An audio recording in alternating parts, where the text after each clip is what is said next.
Good evening and welcome to Estuary TV News. I'm Hugh Riches.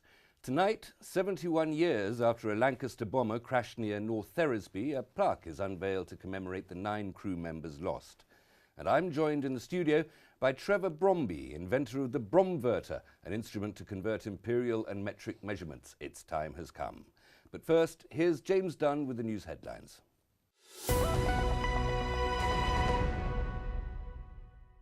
Hello, in the headlines today, complaints over the swimming pool at Cleethorpes Leisure Centre continue despite a new floor, and 5 stolen dogs are recovered thanks to a Facebook campaign. A mother has called for the floor at Cleethorpes swimming pool to be ripped up and replaced for a second time after her son was injured. After a £2.5 million refurb, the pool was closed again at the beginning of March because of a number of accidents blamed on the slippery floor. It reopened this month with a new anti-slip floor, but Mum Kerry Wright said it's like sandpaper. Her son Jack fell on Monday, causing a number of nasty cuts, and she claims she's not the only one. But Head of Leisure for North East Lincolnshire Council, Sue Wells, says they and operator Links Inspire take health and safety very seriously. She said the floor was fully tested to meet national standards and staff are trained to deal with any accidents. I put a post up on Swaps and Sales last night warning all the people, if you go swimming, just be careful because it's rough and it's damaged my child. Quite a few mums themselves commented saying that their children have been injured as well, so I'm not alone, but they've been saying all they've done is offered them a free swim, which you're not going to take up on, are you really, if it's a free swim. Actually slipped over, got all of these ones here and I got one here. That's the first one what I did, and then got all the other ones. When I actually knock it, it don't really hurt now, but yesterday it really hurt. The courts have banned a man from Hull's Trinity Market for 2 years. Andrew Pedder of No Fixed Address was given the ASBO after numerous incidents of verbal abuse and aggression towards staff and shoppers. He was also banned from Waterloo Street and Lichfield Close, where he caused a nuisance and lit open fires. Councillor John Hewitt, portfolio holder for Neighbourhoods and Communities, said that people should have the right to not to feel intimidated while going about their everyday business. East Lindsey District Council has announced a new way to administer £235,000 worth of funding for community projects. Local groups can either apply for up to £1,000 directly with their ward councillors or for up to £8,000 to cover up to 50% of the total cost of larger projects.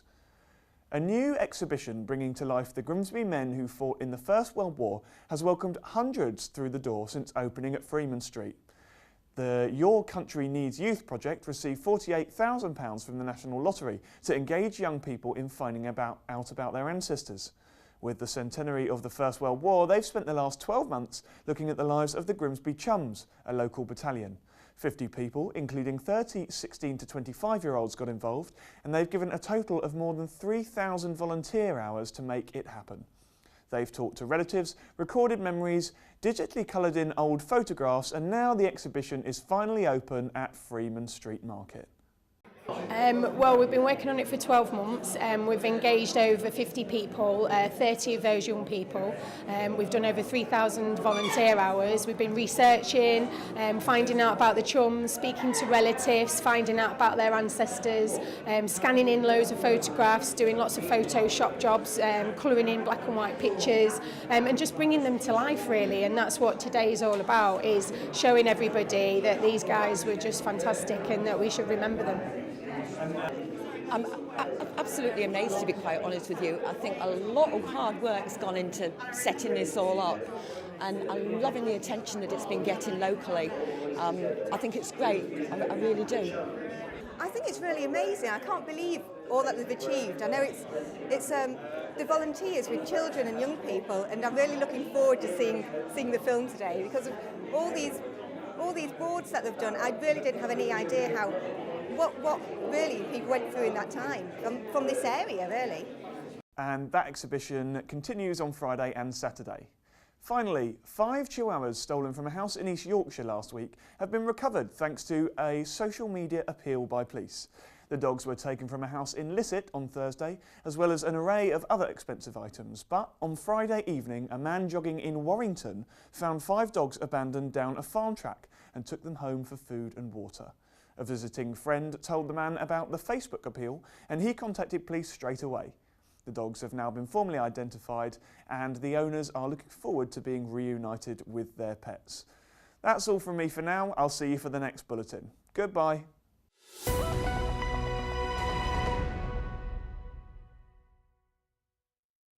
In the last year of the Second World War, at the height of the RAF's campaign against Germany, a Lancaster bomber on a test flight crashed near the village of North Theresby, killing 8 men and 1 woman. James Dunn visited their new memorial. It's hard to imagine this serene spot in North Thoresby was ever witness to the horrible tragedy that happened on October the 4th, 1943. During a routine test flight, a Lancaster bomber came down, killing everyone on board. There are still some who remember it. Well, it affects me every time I see a Lancaster bomber flying, because I just go, right, I'm going to start doing that. Ben Jacob was born and bred here where it happened. He helped organise this memorial service, and he's even written a book on the crash. When you look at the particular people on this aircraft, it was rather strange because there was Wing Commander Camplin, who was a pilot, had already done 2 tours of duty, obviously a very brave man.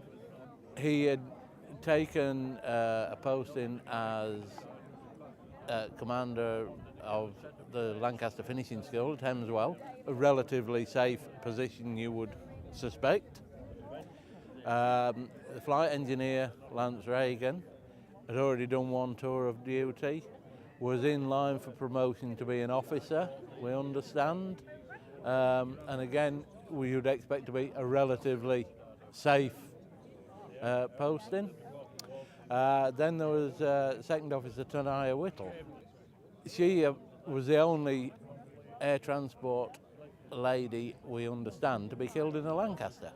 And the rest of the people on board were ground crew. And they'd been up for an air experience flight on Easter Saturday afternoon. And it all went pear-shaped. There's been nothing on this spot to remember the 9 that died that day until now. To commemorate the 70th anniversary of the tragedy, this plaque was unveiled next to the house that witnessed the horror of the crash. More than 100 people arrived to pay their respects, among them family members of the crew. It's a very proud day, actually, and I think, you know, this is a working class man from a mill town in Lancashire, and he is commemorated. He does have a war grave, but you know, his children, all 6 of his children grew up without him. In fact, 1 was born after he was killed. So they've not really had, they were so young. So today is a good day for them to remember their dad. And for me, it's amazing because I've never had a granddad. So this is the nearest I've ever got to him. I think it's been absolutely brilliant. As I said, I've been trying to research this accident for a long time and not really had a lot of luck. And then out of the blue, I had a letter addressed to my workplace saying, I've seen that you work here. Are you related to Eric Campling? Because we're trying to arrange a memorial. And through that, I then managed to find various other relatives, and we've all met for the first time today. So that's brilliant. I've now got some new cousins that I didn't know. We'll keep in touch. I think it was very, very moving, and it's absolutely brilliant that finally something's been done to remember them. A book has now been published this year about those who died that day, although very little is still known about some of them, despite the 9 years of research it took to write it. But one thing we do know is that here, now, those who died will never be forgotten. James Dunn, Estuary TV News. Lest we forget.